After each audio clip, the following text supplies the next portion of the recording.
Welcome and thank you for joining us for the PAC TEEL Moving into the Future, presented by Xiaoying Yu, Richard Thomas, and Po-Young Liu.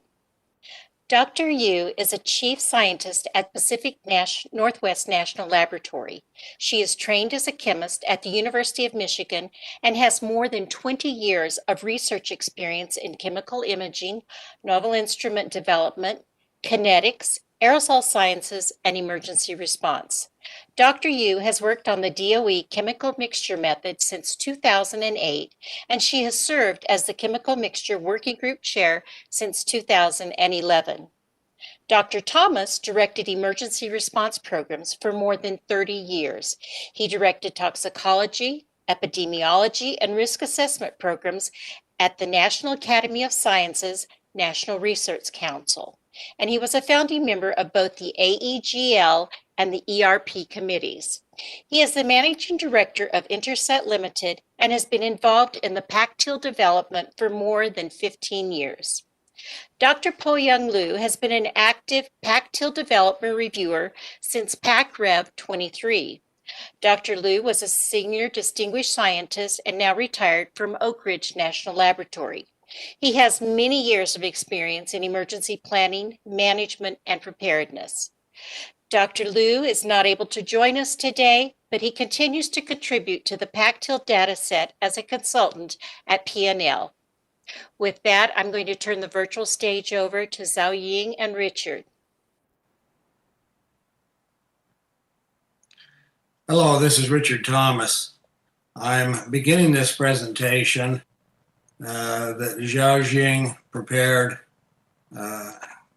Xiaoying and I and Po-Young are working together on updating the PAC TEEL database and moving into the future.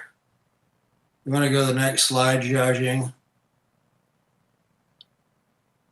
PAC, if you're not aware, obviously refers to protective action criteria. These are concentrations of airborne hazardous materials which protective actions are needed. We normally do these, and I've been involved in this area for over 30 years. We normally develop these for hazardous, extremely hazardous chemicals. If the chemical is not considered hazardous, we usually don't develop these levels. The DOE handbook can be found, which outlines how these are prepared, the methods that are used, the statistics behind the methods, and so forth. And that's in the first listing of a site below the handbook. And then the database is also available by going to the second listing. We can have the next slide. The TEEL methodology has been developed over several years. It was originally developed under the supervision of the Office of Plans and Policy, which is NA41. The TEEL methodology that you read in the handbook was actually developed by Doug Craig, and his publication is listed at the bottom. There were several people involved in its development. They are listed, are shown below in photographs. Doug Craig, Rocky Petrocchi, Po-Young Liu that I've mentioned, myself, Jane Ann Bond, Xiaoying Yu. All of us have been involved in this. And I should also mention that David Freshwater was heavily involved over many years in overseeing the program and in getting the handbook published and in making sure these are updated. Why don't we go to the next slide? There are a set of emergency exposure guidelines that have been developed. Many years ago, I worked for the National Academy of Sciences, and we developed, mostly for the military, emergency exposure guidelines for military activities and for military materials. I was at the National Academy when we had discussed developing the AEGL program, and I was involved in its development. In fact, was one of the people that wrote the original guidelines for the AEGL committee, and I served on the committee for many years. The Emergency Response Committee, developing emergency response guidelines, is done under the American Industrial Hygiene Association. And they've actually organized a foundation as part of AIHA, which oversees the development of standards and guidelines. And that program has been active for, I would say, close to 30 years. And it's still quite active. And I'll mention a little bit that in a minute.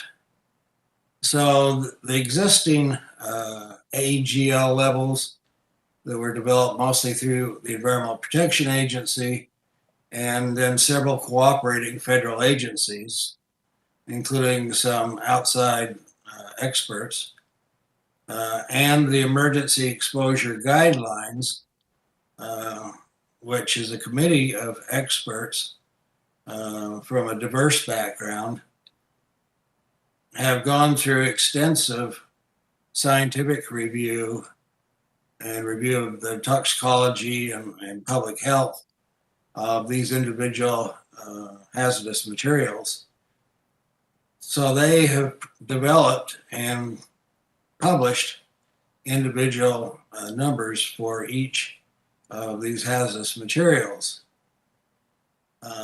When those are available, they are put right into temporary emergency exposure levels, which is the TEELs. We can have the next slide. Now, we typically prepare, when I was at National Academy, we tried to prepare 3 levels.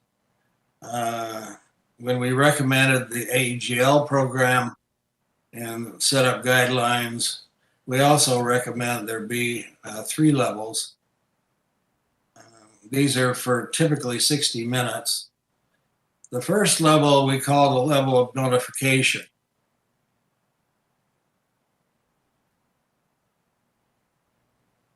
Of either mild or transient health effects.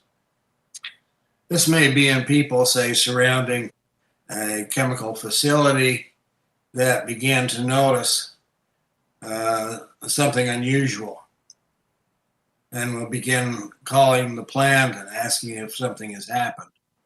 So that's why typically it's called a level notification. The second level, PAC 2, is when you begin to see irreversible or serious health effects or symptoms. That's especially in sensitive individuals. And of course, the problem is that could impair a person's ability to take protective actions. We typically refer to that as the action level. This is when a decision needs to be made whether to, say, shelter in place or even to evacuate. Now, those of you that have been involved in this realize that evacuations have their own risks. So often the best thing to do is to shelter in place if that's possible. The third level, PAC 3, is for life-threatening effects, especially in healthy individuals. And those are ones that we use in planning often to try to make sure that there's not sufficient chemicals stored at a facility so that a PAC 3 concentration is ever reached if there's an accident. Let's go on to the next slide. I'm going to take the first part of this slide, which is an example of exposure to chlorine gas. if you take a look at the PAC 1 level, you would expect to see eye, nose, and throat irritation and some coughing at the level 1. And that's where people that say around the site or people that are working to deal with the accident, if there's an accident, begin to sense that there's a concentration of chlorine. The second level then would start to burn eyes and skin and cause rapid breathing. And individuals exposed at this level would begin to have edema or swelling of the lungs where fluid is accumulated in the lungs. Now, the third level is a severe exposure, as indicated here. And this is where you begin getting severe eye and skin burns, the lung collapses, and death occurs. So those are the 3 emergency levels that are typically developed.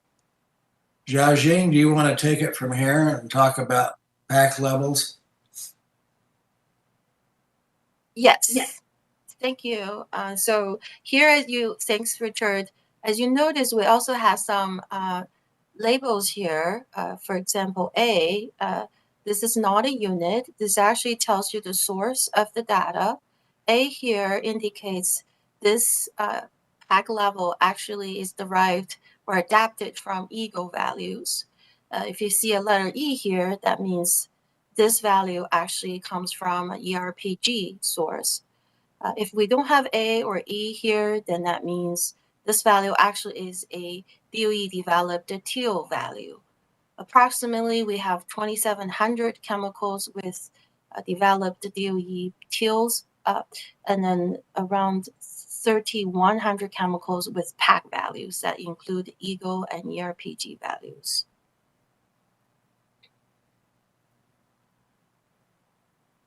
Okay. Okay, next slide.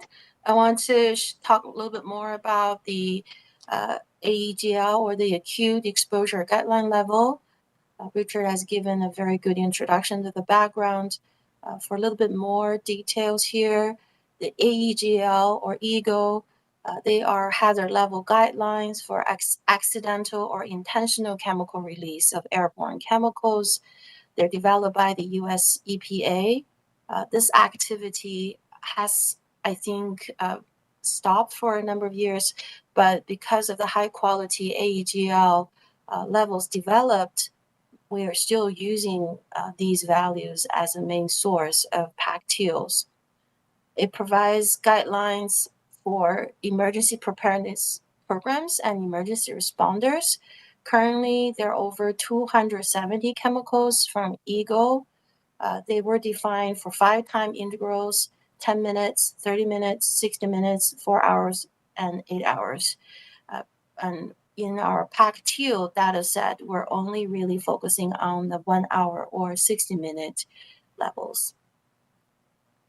Another important source of PAC TEELs is the ERPG, or Emergency Response Planning Guidelines. These are guidelines for responding to potential release of airborne substances, really organized and supported by AHA. This is also widely used in community emergency planning. Mainly the ERPGs are really air concentration guidelines for single exposure to chemical agents.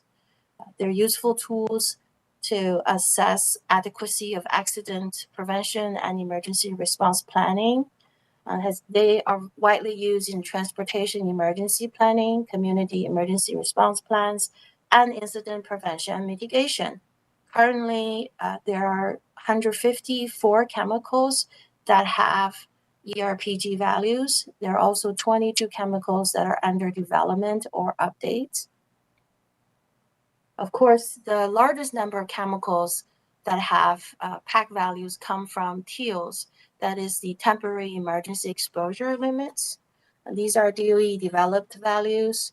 And they estimate the concentrations at which most people will begin to experience health effects if they're exposed to a hazardous airborne chemical for a given duration. As Richard introduced, the most important value for us to do emergency preparedness and planning is PAC 2. The PAC values or TEEL values are derived from secondary data sources using peer-reviewed algorithm or committee format. The secondary data sources are either existing exposure limits designed to prevent adverse health effects, as we just introduced, the EEGLs or ERPGs, or experimentally derived toxicity parameters. TEELs are an approximation of potential values and are subject to change when new or better information becomes valuable and available.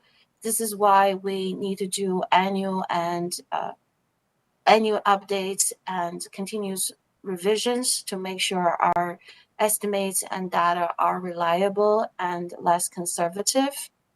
As I mentioned earlier, so far, the PAC TEEL support team has developed values for 27 chemicals. Overall, our data set has over 3,100 chemicals.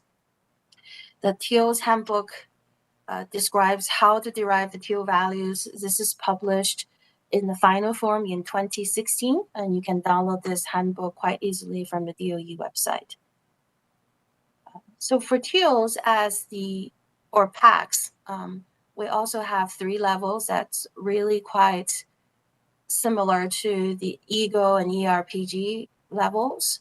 TEEL 3 is the most dangerous, as you can see, it's the highest concentration here. When you have a TEEL 3, that means the general population, including susceptible individuals, when exposed for more than 1 hour, could experience life-threatening adverse health effects or death. So that's really extreme concentration level. For us in emergency planning, preparedness, and response, TEEL 2 or PAC TEEL should be the default value to use. This value refers to the concentration level when the general population is exposed to for more than 1 hour, less than 1 hour, I would say, could experience irreversible or other serious long-lasting adverse health effects and could impair a person's ability to escape or respond. TEEL 1, it's actually, as you can see in this bar plot, it's less severe. TEEL 1 refers to the concentration when the general population exposed for a chemical for more than 1 hour could experience notable discomfort, irritation, or certain effects. However, these effects are not disabling and they're transient and reversible. So that means it's not a long-lasting effect. When we develop the PAC TEEL, here's the workflow. We start with a chemical and see if it has an EEGL value exists. If yes, then we will adapt the EEGL value. If it doesn't have an EEGL value, we can see if it have an ERPG value exists. If yes, then we adapt the ERPG value. However, we're not so lucky at the time. As you can see, most of the chemicals probably don't have either or the ERPG or the EEGL value. In that case, we will go ahead and use the TEEL handbook guidance and develop the TEEL value. Then we can actually report data to the annual update upon NA41 approval. So then, as I just reported, we have the most recent PAC database published in June 2018. Currently, we call that revision 29A. Exactly 3,146 chemicals are included in there.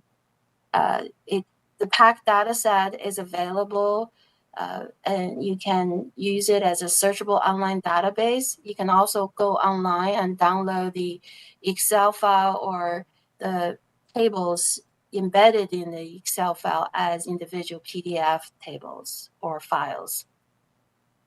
So here's a look of the PAC database.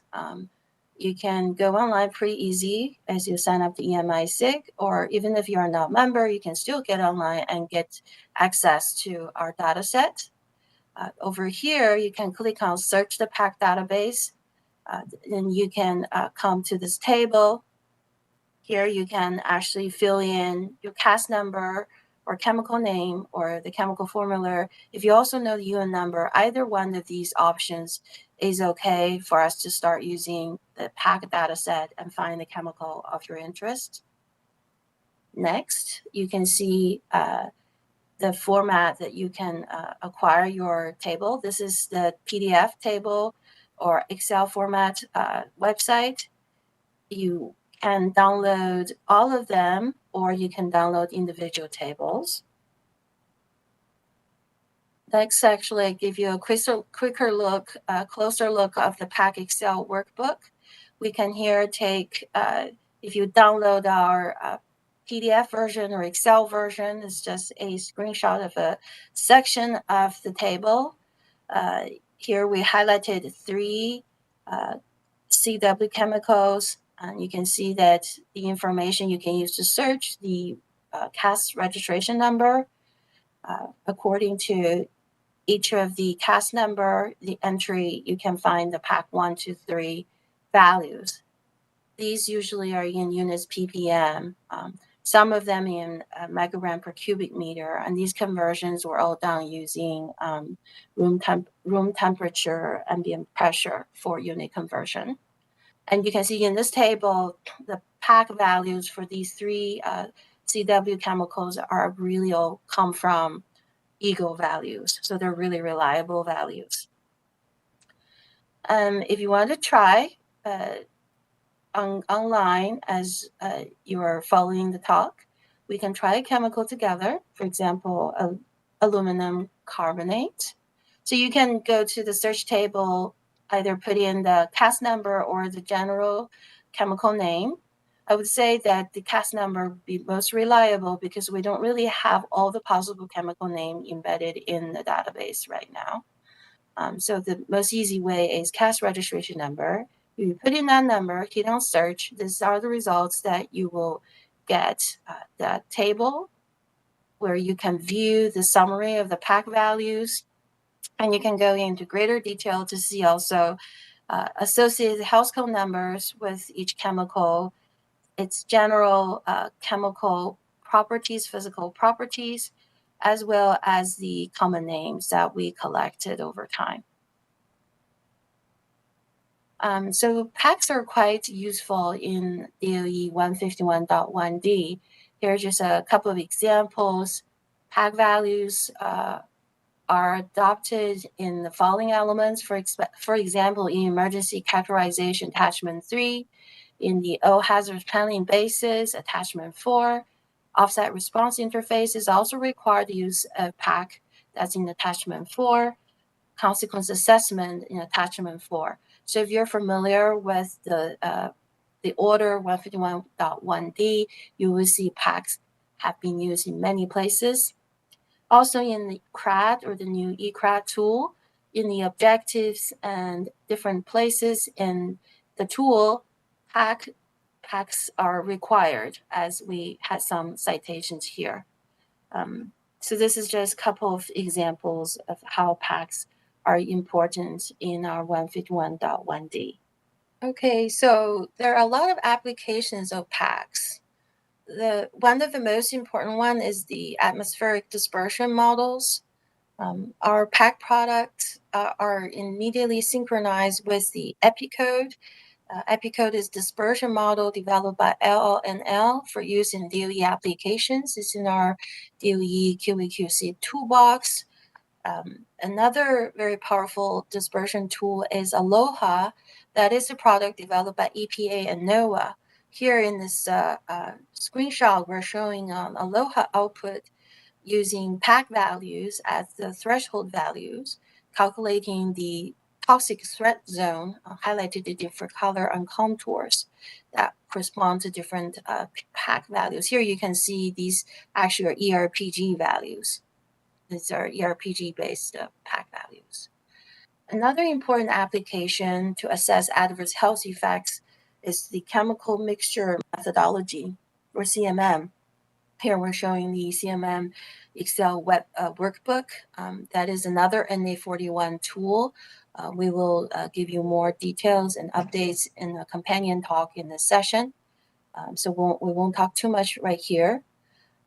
Overall, the PAC TEEL product has earned much praise and acceptance for NA41 and has been widely used by DOE worker safety programs, as well as other federal government agencies, state and local governments, academia, and industry. Okay, so another important message we want to convey today is the PAC TEEL support.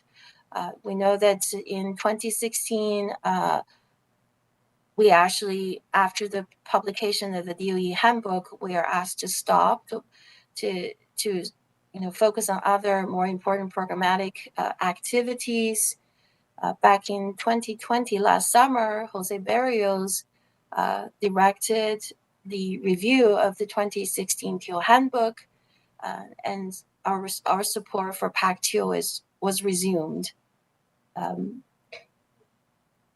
Jose actually requested a method review using a TEEL expert committee. The committee members did a thorough review and recommended a series of actions and provided a short report to JB to enhance the product. The development team consists of Richard, Poyong, and me. So currently, under Dave Freshwater's leadership, we're working on the PAC reviews, PAC chemical reviews and updates. We're focusing on about 120 chemicals. We hope to release these updates at the end of the year, fiscal year.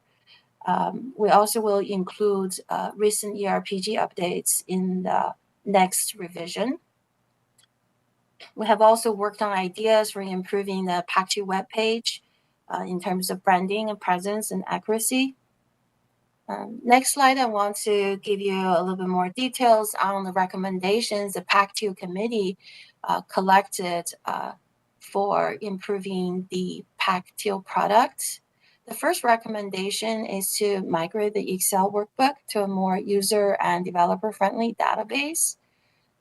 So that's something that we hope to make happen so that the users will have an easier and more productive experience using the PAC TEEL. The second recommendation is to add more documentation examples in the TEEL cookbook for TEEL developers. This is really try to improve the QA/QC and the PAC development process to make sure the PAC TEEL values quality to meet the emergency planning standard. Recommendation 3 is to add more technical notes to help users understand the endpoint or source of data used to derive each TEEL values. For example, if the TEEL value is based on respiratory tract, then you don't really necessarily need to use that same degree of precaution for your eye or other target organ. So that would hopefully help to reduce the conservativeness in emergency planning. Another set of recommendations from the PAC TEEL committee are also listed here. The recommendation 4 clearly states that we would like to prepare a white paper on the mixture effects and PAC values for solutions or new materials that do not exist in the current method. This activity also would, I think, support the EPI-code development to assess aqueous solutions. Currently, another working group is leading.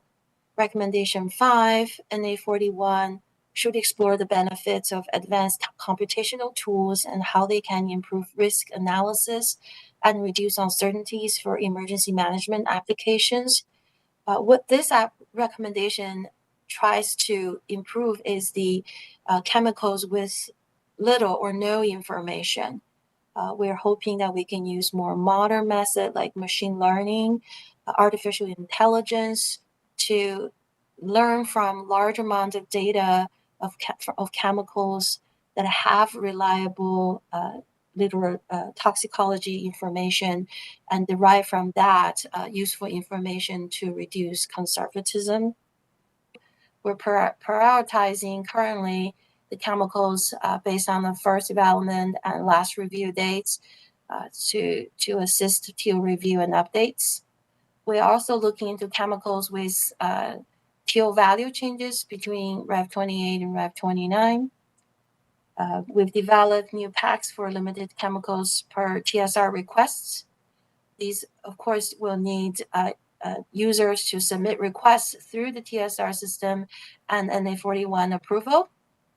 We will provide a short report to summarize progress at the end of fiscal year. The ultimate goal is to prepare for a version for release for the updated PAC data set that will be approved by NA41. For the outlook in FY22, we want to formulate and execute a better strategy to maintain and update the PAC TEEL values for NA41. We hope to continue to review chemicals with recent toxicological information and updates. We would like to focus on chemicals or prioritize on chemicals that have not got any review for years or lately. We will include any updates from AHA, mostly from ACGIH. Another development area we see is the update and maintenance of the macros in the Excel workbook. This is also associated with the improvement of documentation. We're noticing there's some errors there. We like to correct those for future applications. There's always that objective that we would like to reduce conservatism in the TEEL development and application. And that is to add information of specific, as we mentioned in the recommendation earlier, on the target organ and endpoint information, so that the TEEL value developed for one organ is not really applied to all the other organ systems. Specifically addressing to the recommendations we made, we want to prepare a white paper of computational toxicology to reduce uncertainty and improve effectiveness of the TEEL development. Certainly, we will continue updating the PAC TEEL website and make it more user-friendly. One more time, we want to remind you as users, when you have a technical need, please submit your PAC TEEL request to the TSR process. As soon as we get the direction from NA41, we will develop the PAC values for you. Finally, I would like to acknowledge NA41 for programmatic support. Our TEEL method review team includes Dr. Richard Thomas, Po-Young Liu, Rocky Petrochi, Ms. Jennifer Yao, Dr. Jordan Smith, and me. That's the research effort we performed in FY20 and FY21. Mostly Po-Young Liu, Richard, and me here. We've been working on the PAC updates. We also want to thank administrative support from the PNL team, Jessica Gray, Luba, Hamilton, Laura, Wilhelm, and Valerie. They're always very supportive in the contract and so setup. That's it. Thanks for your help and patience there. Thank you for your presentation, Xiaoying and Richard. It was very enlightening. I'd like to start our Q&A time actually with a comment from John Ciolik out of Los Alamos National Labs. His comment is, PACs are also incorporated in the KPARS and HPAC models. Did either of you want to address that, or should I move on to the next questions? He has a good point. They're pretty widely used. Okay. We do have a question. Why do we need PAC TEELs? Why could we just use AEGL or ERPG values?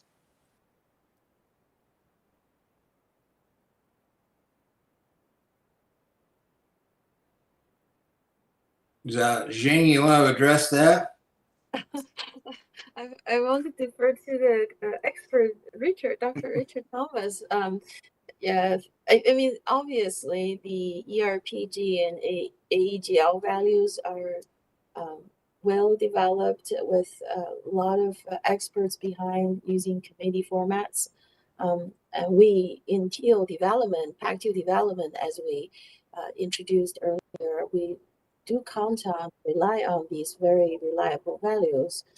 However, the number of chemicals in EAGL and ERPGs are really not that many. So we're limited by the number of chemicals when we apply those values to our vast DOE research facilities. So I think that's one of the main driver for Doug Craig and many others. My predecessors, great scientists, developed the TEEL methodology. Richard, do you want to add anything? Yeah, I'll just mention that if you combine the ERPGs and AEGLs, you have less than 400 substances that are addressed. And the PAC TEEL database has 3,100 in it. So there's a big difference between the numbers that have gone through these committees, which is an arduous process of literature review and so forth, and the PAC TEEL database. Thank you both. Another question received is, are there PACs for mixtures in the database?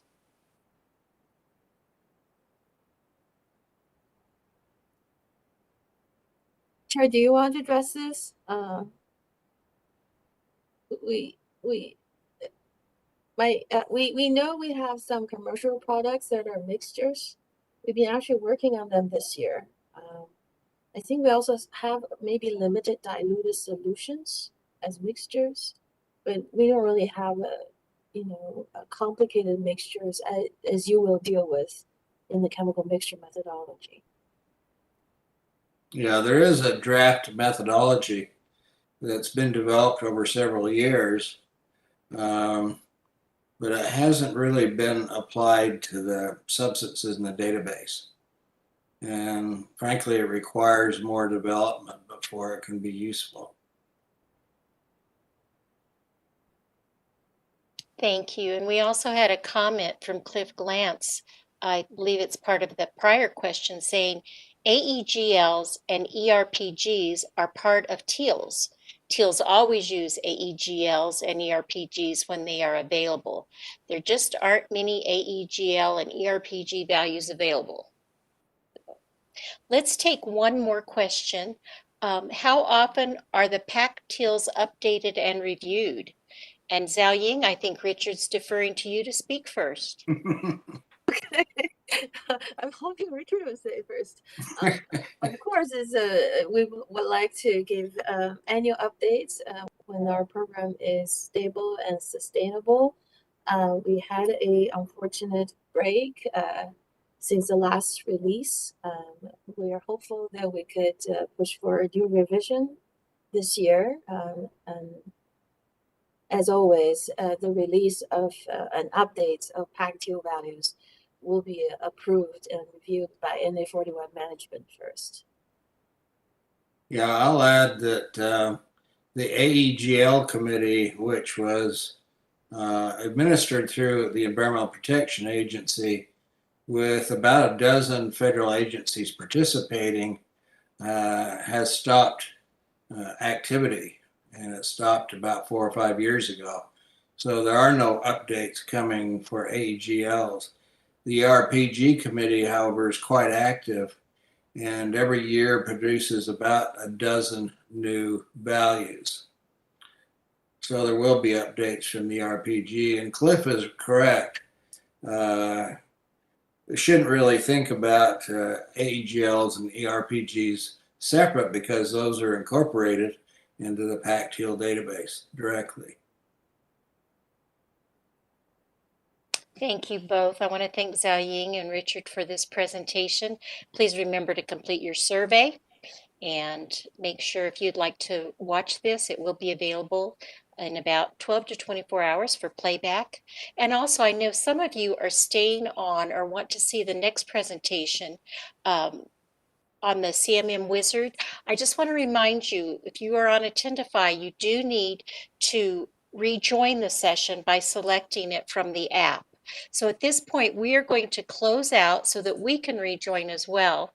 And we will see you back here in just a few minutes for the CMM Wizard. Thank you again, Richard and Zhao Ying. Thank you.